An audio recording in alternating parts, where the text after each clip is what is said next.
Welcome back to this episode of Uncover the Human. We are back in season 2 here, and we have a return guest, Eimear Zone. Welcome back to the show, Eimear. Thank you. It's lovely to be here with you both. Hello, Eimear. Hi, Christina. It's great to have you back on. We got to talk to you a little bit about your book last time, the little book of Good Enough. And that's a great read. I would recommend it to anybody. You have a new course out this year called The Elegant No. And it's about one of the most important topics that comes up a lot in human living and just living as a human, boundaries. So everything that comes down to how to set boundaries, what to do with them. And this is obviously something that a lot of us have encountered, even if we don't have the word for it. What made you think about this, Eimear? What's got you thinking about boundaries? Yeah, I think it was just something that was naturally coming up in my work.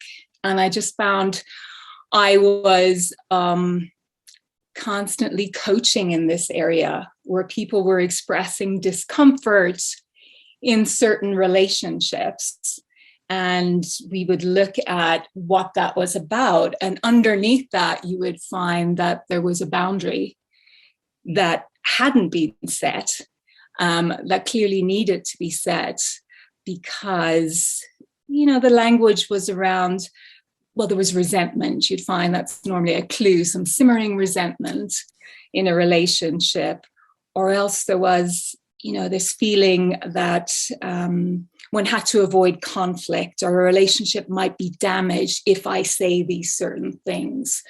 So it was really that area. And I found that people weren't very well equipped on how to deal with that. And so it seems like fertile ground for me to create an offering. And that was the background of creating the Elegant No course. I guess a great word for it too, because that word elegant really comes across as that's kind of the part that I feel like I struggle with. I've heard many people struggle with. It's, I do feel like I want to say no to something, or I, feeling pushed too far or something, and how to say no to that without sounding like you're rejecting somebody or feeling like you're doing basically overstepping your own boundary, even if it happens that your boundary is the one already being crossed. Yeah, I think the no, some people even say, well, I have no problem with boundaries. I can say no. And then you kind of dig in and look for the quality of the relationships that they have. And you kind of go, oh, there's, we can all say no. Well, a lot of us can say no. But like for me, I used to be super abrupt. I'd just be like, no, it's no, or abrasive. Mm-hmm. And it's effective at one level. The communication is received. Somebody knows what you're available for, what you're not available for, where the line is, what's acceptable, what's not acceptable. But, it's, relationship fallout. And then think about it from the work perspective. In the work environment, you're difficult, particularly as a woman. You're going to be difficult it's not a quality that people are going to really appreciate. And for me, a core value is connection. So where I used to be incredibly inelegant in how I communicated a boundary.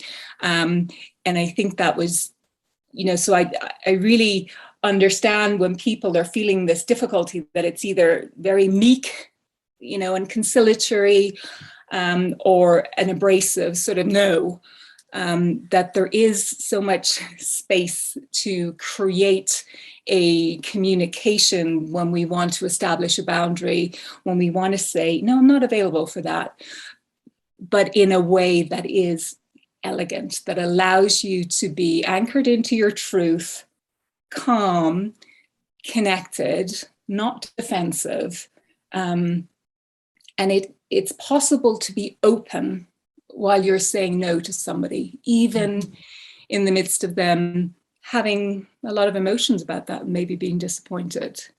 Mm-hmm.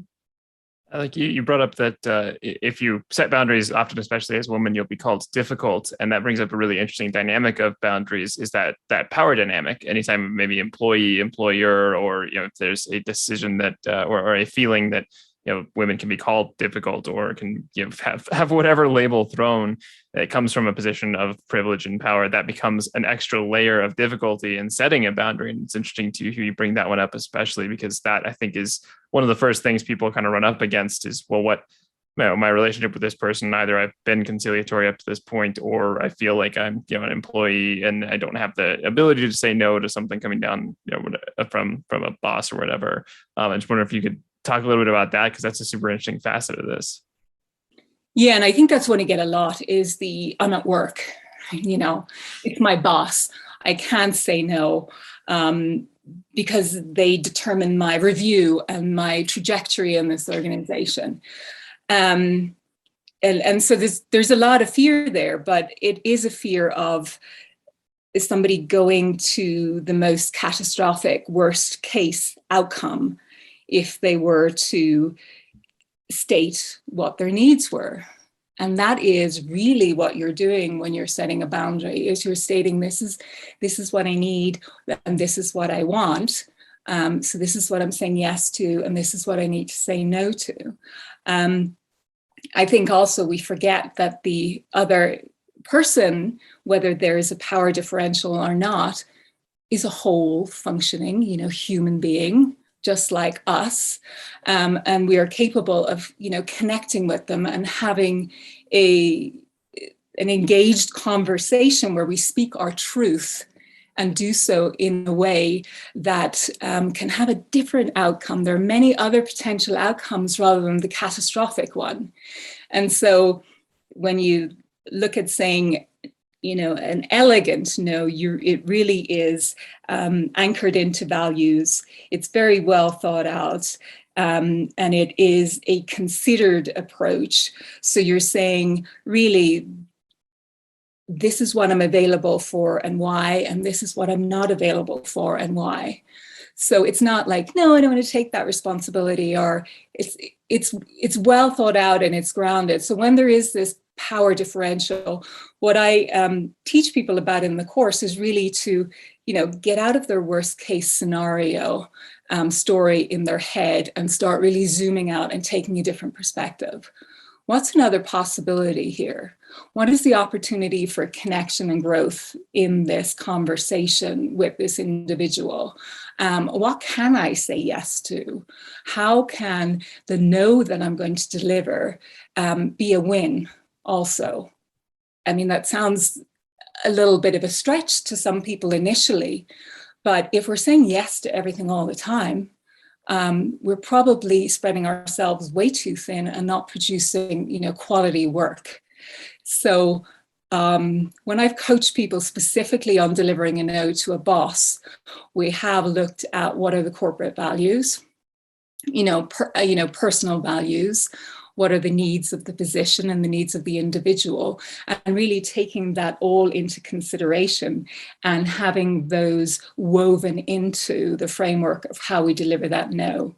What you want ultimately from the communication is that the other party, although they may be disappointed that they didn't get what they thought that they wanted, is that they come away from that interaction feeling that they were respected, that somebody gave their considered attention to the topic, and that maybe, they have a job to think about something else. Maybe they were asking something unreasonable, and maybe they're going to take a different approach. But I think in most healthy organizations, a manager, somebody further up in the hierarchy, is maybe looking for somebody who's going to push back and be able to say, this is a priority, this isn't a priority, this is what I can be available for because I do really great quality work, and I can only work this many hours. And, it gives them, it shows that somebody is really engaged, I think, in their job and in the organization. Yeah, there's definitely an element of the people pleasing when we don't say no elegantly or set the boundaries. And in my experience, even with clients, it's just about explaining and providing the communication. So there's I've seen a tendency when clients, call upset or ask for something to just say, yes, we'll do it. And we'll do it, we'll be ready tomorrow, when it's something that will take 4 or 5 weeks.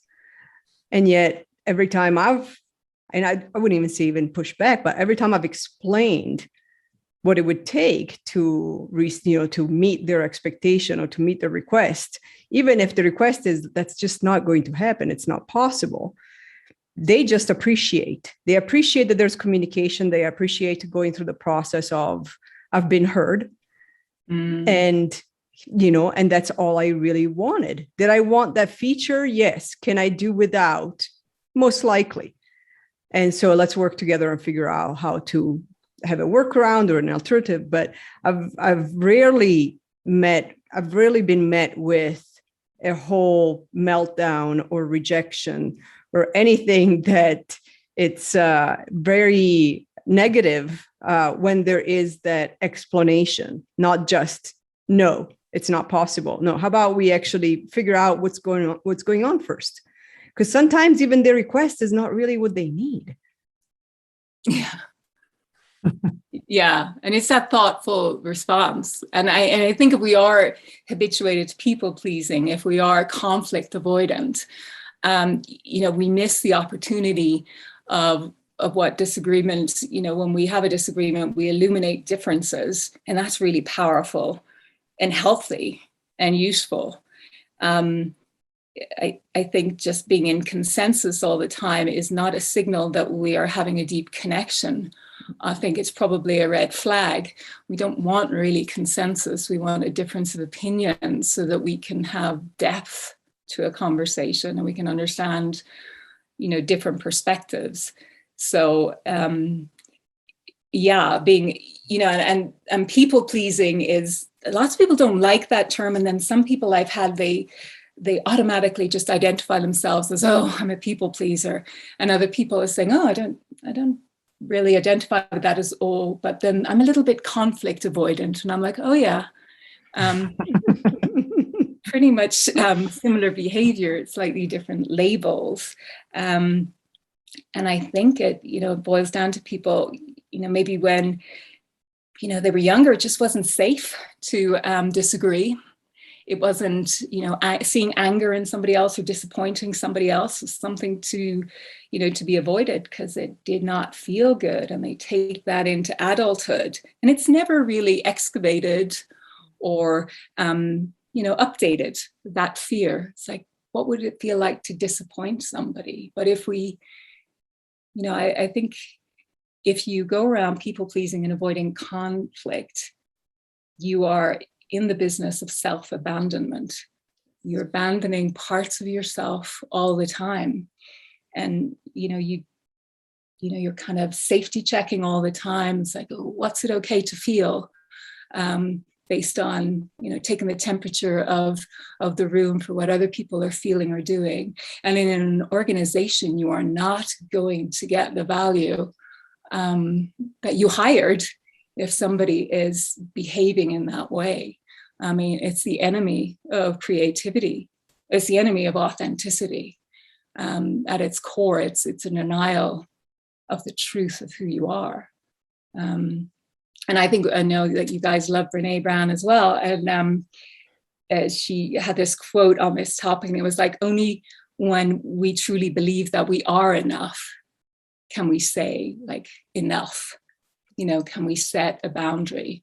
And so it's so interwoven, this belief that, you in your whole, you in your truth and in the fullness of your being is enough, that you can, you can bring that and you can disagree and you can say no and you can set the boundaries that allow you to show up fully and also respect the other individual. I think when you set a boundary, it's also a deep form of respect in a relationship.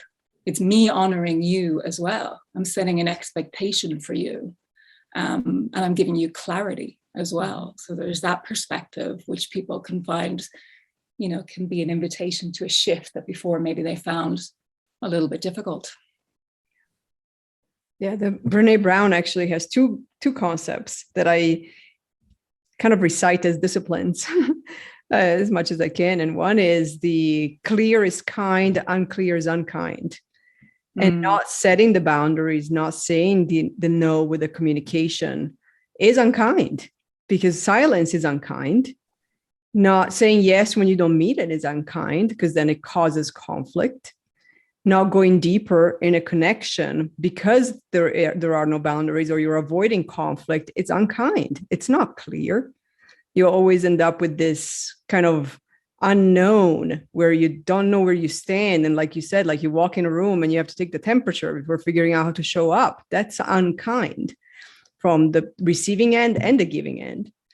And also the other concept that I actually use as a meditation piece, affirmation, is living big. And by big is setting boundaries so I can show up with integrity to my values and generosity with my being and time. But the boundaries have to be in place.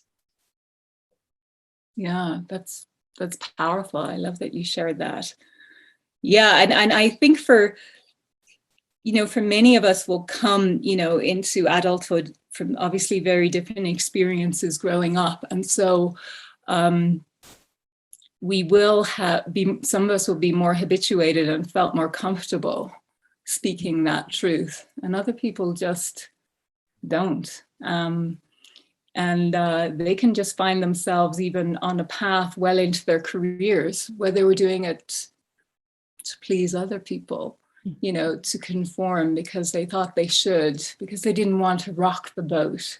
They didn't want to step outside what was going to be sort of validated. And for people like that, then who come, well into middle age and just not having ever set a clear boundary, they can do very well in life, but it just feels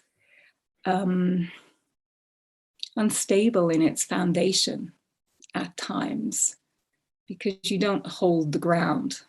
It's like somebody else holds the ground. And when you're not bringing the full truth of who you are into any relationship, it's, how solid is that foundation? How, what's the quality of that relationship if you're not bringing your whole truth to it? And when, I do this work with people and we're looking for them to really gain that confidence and to own their truth and to be able to create boundaries, to maintain them and to speak them. Often it's like really, really new for them to even check in with themselves and say, what is it what is my truth? What is it that I really want? Because I'm not habituated to being connected to that. And that can be very unsettling for people to sit with that discomfort of not really knowing.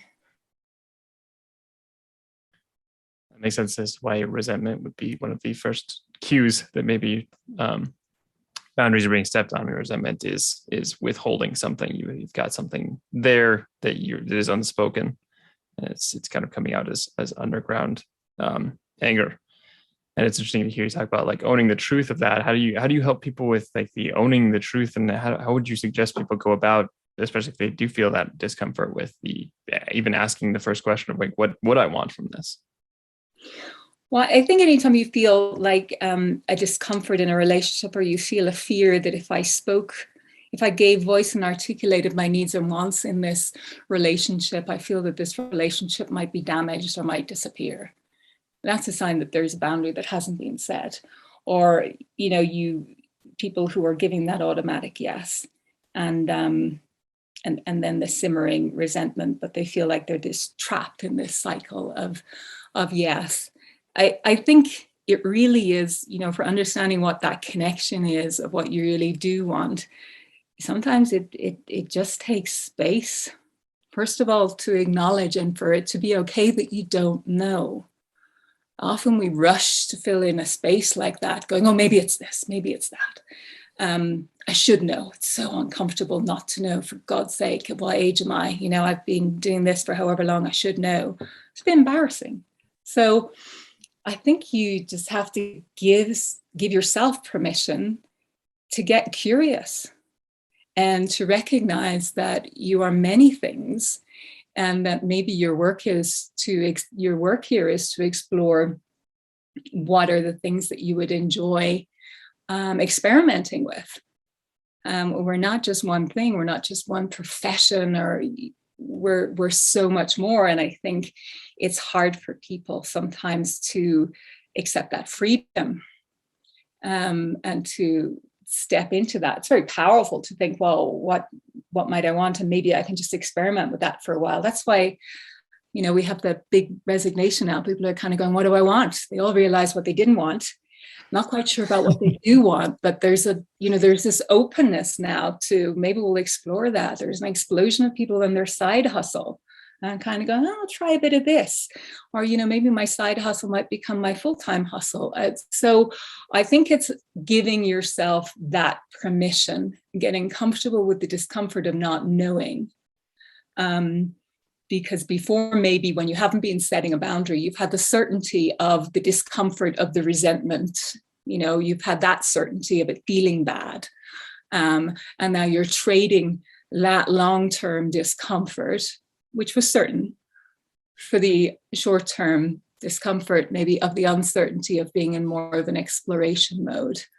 So yeah, it's really allowing yourself the opportunity to step into more of a creative space, and to, again, like Brené says, I'm enough, I'm worth that, exploration, that you're bringing curiosity to this and experimenting. It should be fun.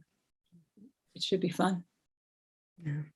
Well, and I find that, as you mentioned, conflict as being a key part of deeper connections and true connections, really. It's also a big part of trust building, and the elegant no, and the boundaries as well. Because when you're constantly met with a yes, and that's impossible for somebody to always say yes, then you're wondering. That's when, and you and I talked about trust recently, like, what percentage of trust can you possibly have for a person that always says yes, when at some point the other shoe is going to drop. And at that point, then it's going to be this big mountain of built up resentment, built up whatever was being held back. And it becomes a big deal. It becomes personal, a personal no, because it was missing the whole time, an impersonal boundary. And I find that it's a lot easier when it happens as you go along, even something like feedback, which is a no. In a way, I had recently wrote an article I sent to a friend to review, and she literally tore the whole thing apart. I mean, I don't think there was a single sentence that didn't have a comment saying, take this out, rewrite it, change it. And after the first initial, I'm like, oh my God, I'm not good enough piece, I was like, wait, actually, I trust her more now. First of all, I trust her more, and I appreciate it. And I was able to separate myself and my worth from something I wrote fast without proofreading and just sent it on, to be like, that now there's a deeper connection. I changed what I needed to change. I made the corrections, and now I can trust that whatever I say, whatever I do, I will hear truth. And truth is the basis of trust. Without that, there's no trust. What a gift, though. What a gift from that friend, that they took that time, and that they really honored you in that way, to be that, that truthful with you. I think, when it comes to that speaking your truth, it is respectful to do so. I think when we overstep and we people please, and we're just trying to be compliant in that way, so not rock the boat, we don't bring our full truth to these relationships, and we're really infantilizing on a level the other person. I am overstepping your boundary, even though maybe you didn't set it, by kind of going in and, maybe overgiving or overhelping or over accommodating to make you comfortable. I'm feeling uncomfortable, but I'm just overgiving and overhelping so that everything will be, perfect or okay, or you'll like me, or it won't rock the boat. And when I do that, I think I dishonor you as an equal human being. That's a powerful perspective to take. The other person, I am not responsible.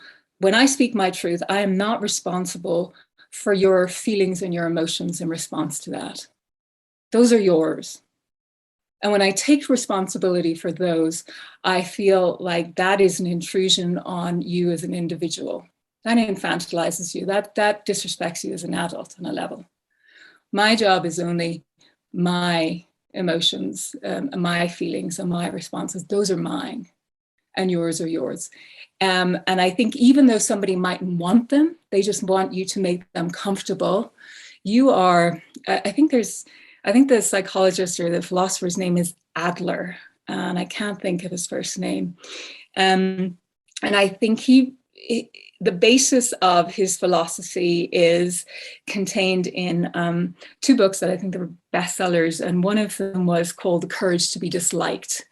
And I forget about the other one, but they were on the theme. Adler's core philosophy was, you can't intrude on somebody else's work.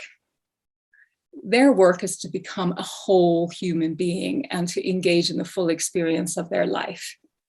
If you go around trying to, over accommodate and overgive and, please them and avoid conflict with them, manage their emotions through your behavior, you are intruding on their work.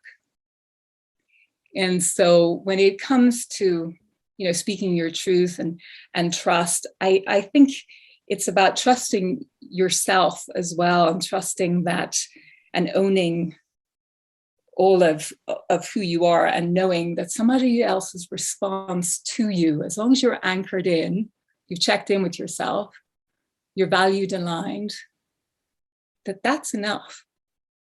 The other person, you can't have these conditional relationships where it has to be harmonious. A relationship, like you said, it's harmonious all the time. Somebody's lying.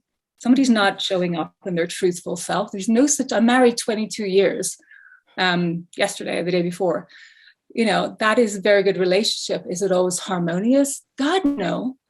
Or else we wouldn't be showing up truthfully as the individual. You have to respect the whole individual, the other person, and allow them to respond and grow in response to your behavior as well. But you don't go around fixing people, or you'll end up in the divorce. Can we though? No. It's a great way to waste your time and feel eternally dissatisfied and frustrated. But, off you go. Very big waste of time. Yeah. They say that you'll never change somebody. You're just, they may grow with you. Mm-hmm. But if you're in a great relationship with somebody who will want you to grow, and you will contribute to their growth also, but it's 2 individuals. Yeah. And owning that full space. I feel like you're framing of it as a dishonor not to set these boundaries, because it really does drive home the idea that if you are invested in this relationship, you're invested in this other person, work, personal, whatever, this other relationship you have, you value their time and what their success, whether that's in business or just as a person, you value it enough to give them the bad news, to give them the thing that would seem like bad news, or to set that boundary, or to let them know, this is not working or this is working, because you want them to succeed enough. And there has to be a good amount of trust generally for that to be received well. But it doesn't mean that it is still a form of honoring that relationship and that person to actually deliver that information. Yeah, absolutely. I think it is about that kind of respect and honoring the individual. And that's why it's so important that you are in your, in integrity with your own values. And so when you show up in that way, it sets the scene for a much more productive, conversation. And I think when it comes to, you can have the why I need the boundary, and, you could be all ready to set it. And where people fall down is the actual articulation, which they really struggle with, because it all sounds great, doesn't it? What we said, yeah, absolutely, I'm living my truth and I'm respecting you and everything. But God, I have no idea how to actually say it. And people squirm at the idea of delivering the bad news, or making somebody else feel uncomfortable makes them feel uncomfortable.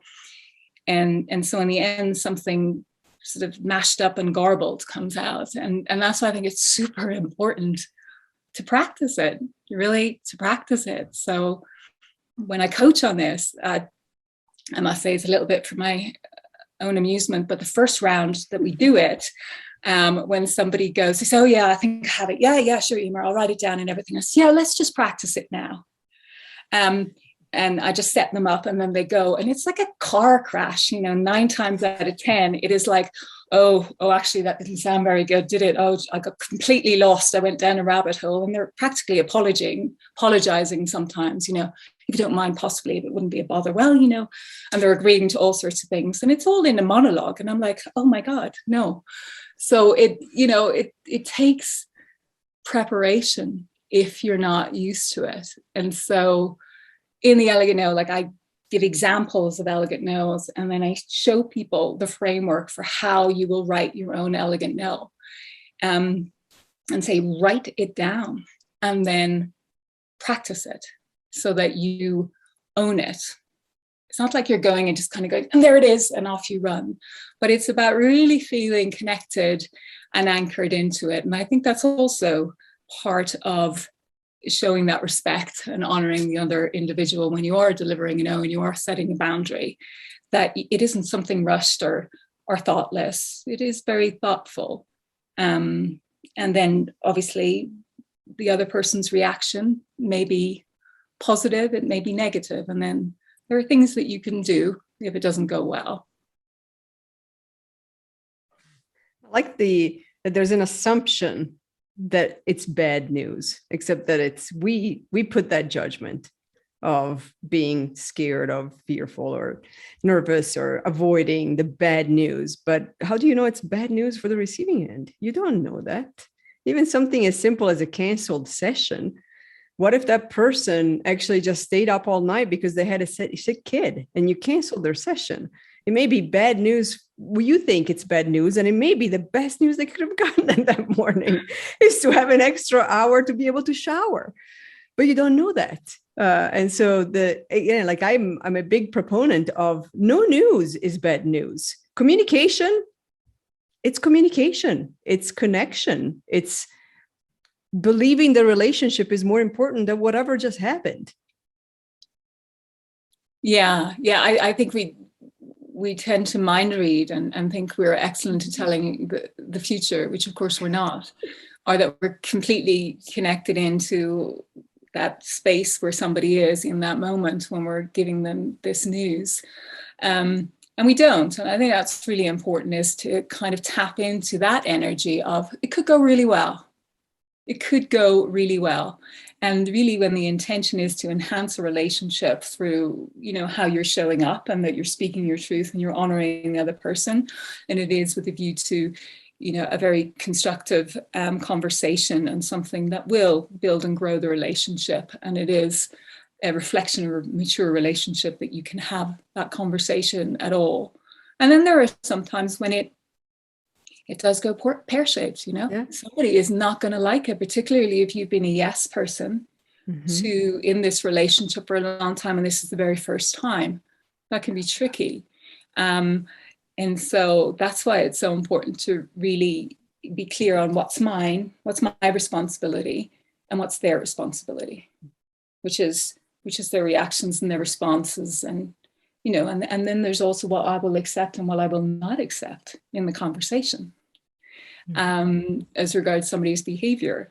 But really, there's some really common things that can help in it that is just really, that I coach people on, which is to have an anchor phrase, which is really helpful, which is just a singular phrase that you are really connected into, that tends to be values aligned, which might be something like, depending on the no that you're giving or the boundary that you're forming, like I have a commitment to my family and I'm no longer going to be working on weekends. That could be your anchor phrase. I made a commitment to my family that I'm no longer available to work on weekends. And you might be in the middle of, you've delivered your elegant no, and then you're in the conversation, you're feeling a bit shaky, and you just anchor into that one. I've made a commitment to my family that I'm no longer. Just the repetition of an anchor phrase, and you treat it like a broken record. it helps people who are a little bit nervous in these conversations just to literally drop anchor into that and feel calm. And the other person will respond 9 times out of 10 just to the calm repetition of your statement of where you are. It's not that you're always going to get everything that you want, but it is a powerful tool in a communication that may turn a little bit fractious or may not go the way that you want, or that you're a bit nervous entering. It gives you something to ground and center yourself with. That's a wonderful advice. Practice is a great idea. And I was just thinking about what you're saying earlier, Christina, about like whenever you have to deliver bad news to like a client or something, the explanation ends up helping so much. And I think and then go back to what you were saying, Eimear, practicing what you are going to say so that you have that explanation a little more ready.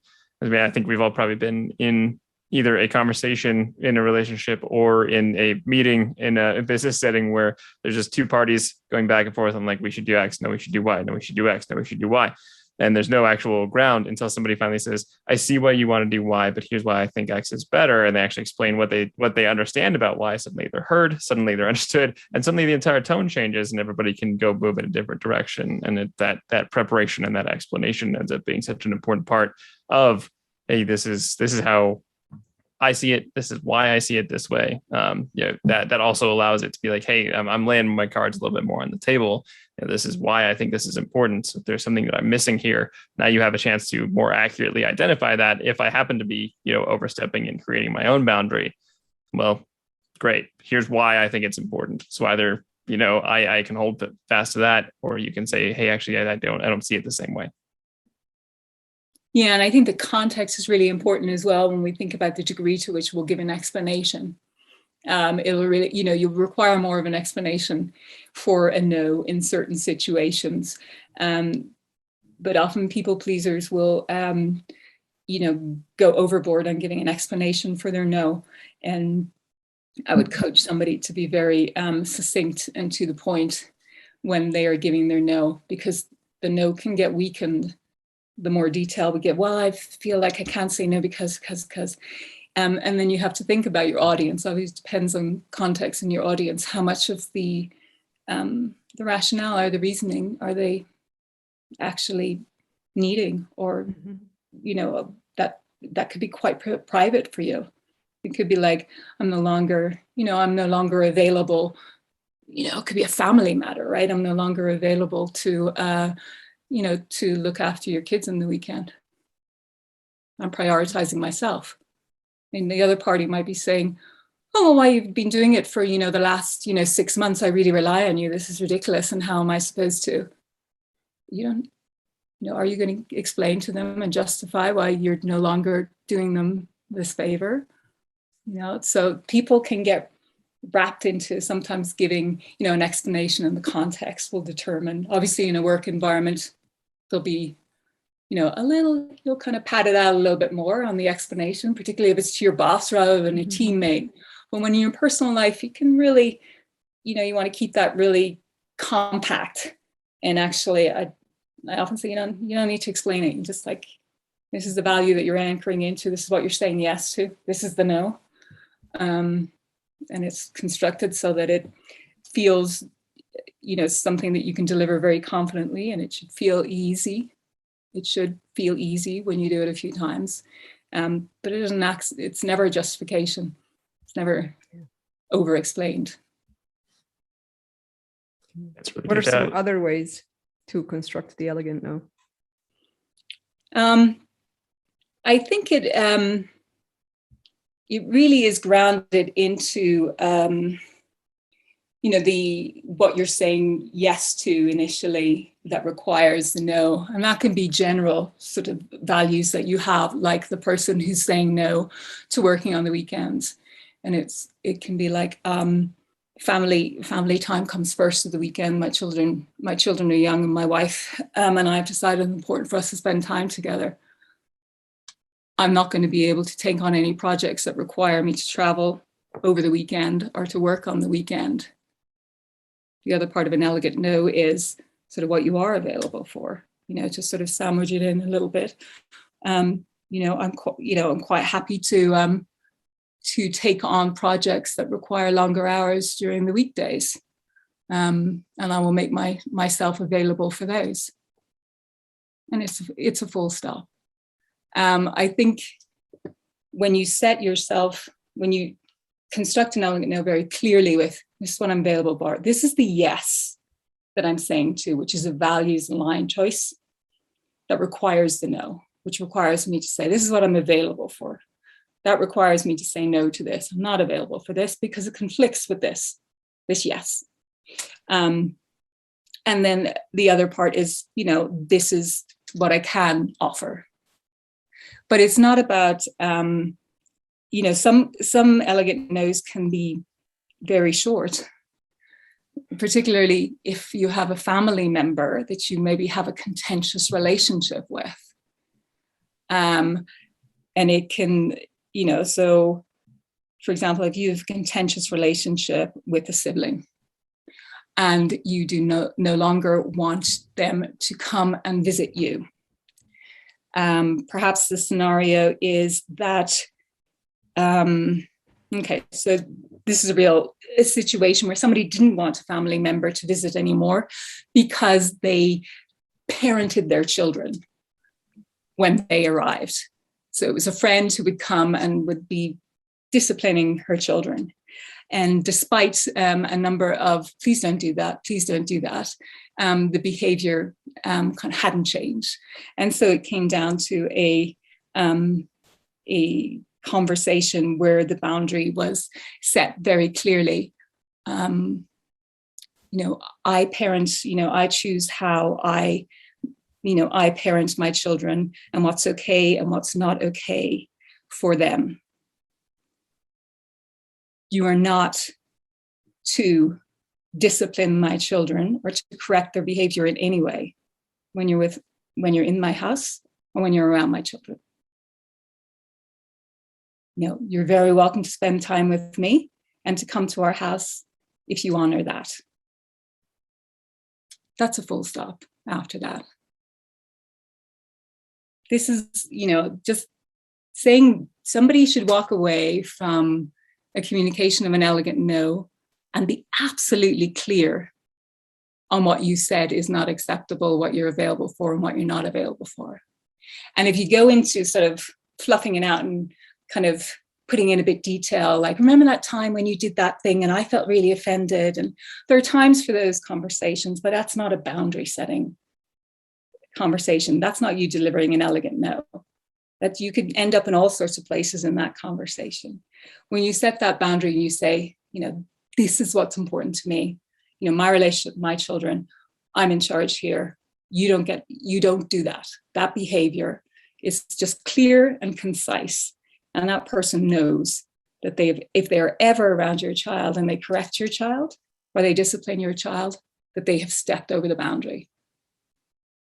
And that's the way the other party should walk away from any conversation that you have where you've delivered an elegant no. They should be absolutely clear about what's not okay and what's okay. Like, it's okay to come visit. It's okay to play with them. But it's never okay to discipline them.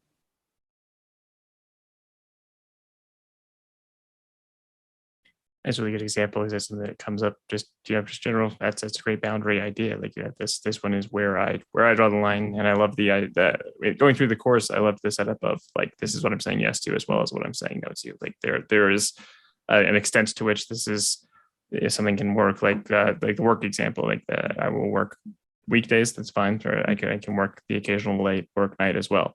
I just cannot work weekends. And I think it also.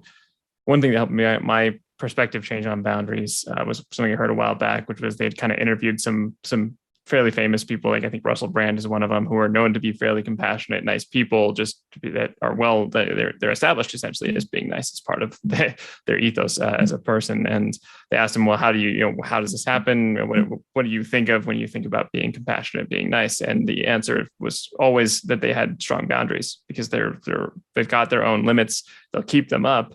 And allows them to have so much more energy to do the things that are important, like being compassionate to other people. And on things like work, like if I've set the boundary that I'm not going to be working on the weekends, imagine what, like, you can either force the person to work on the weekends, at which point they're probably just going to quit, or you can allow that to be like a more of a dialogue of like, okay, great, yeah, that makes sense, and understand that yes, if they reserve that time and they can recharge on doing something that's important to them, it's probably going to be better on the days, the weekdays, whatever else they're doing. This is a preservation of the energy you have to deliver, whether it's as an employee or in a relationship or any other space.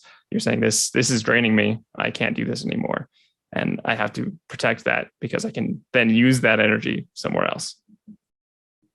Yeah, that's so important, isn't it? That you only have so much, and it's so depleting, so draining to be feeling that resentment or to be outside of your truth and your power, in a situation, just enduring the discomfort of a situation that requires a boundary, but one isn't there.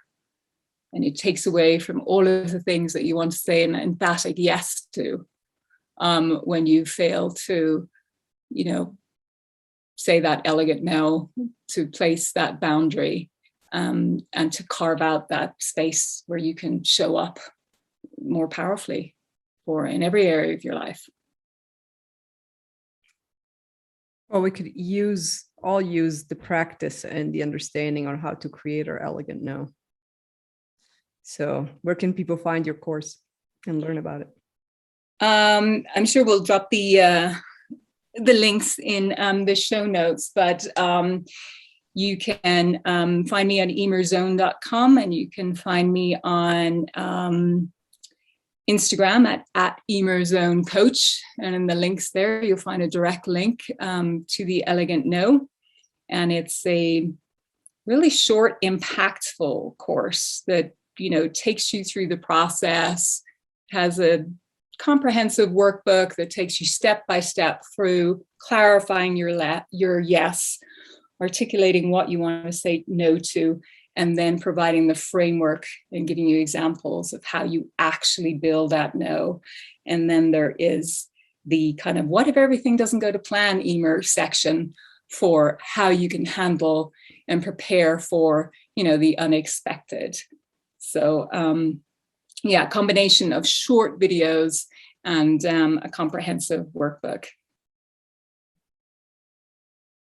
Excellent. Thank you. Thank you. Wonderful conversation as always. Thank you so much for enjoy being with you Eimear, guys. coming back. Yes, thank you for coming back. Lots My to pleasure. learn and ponder and think through. Well, thank you guys so much for this conversation, and thank you everybody for listening at home. Thank you.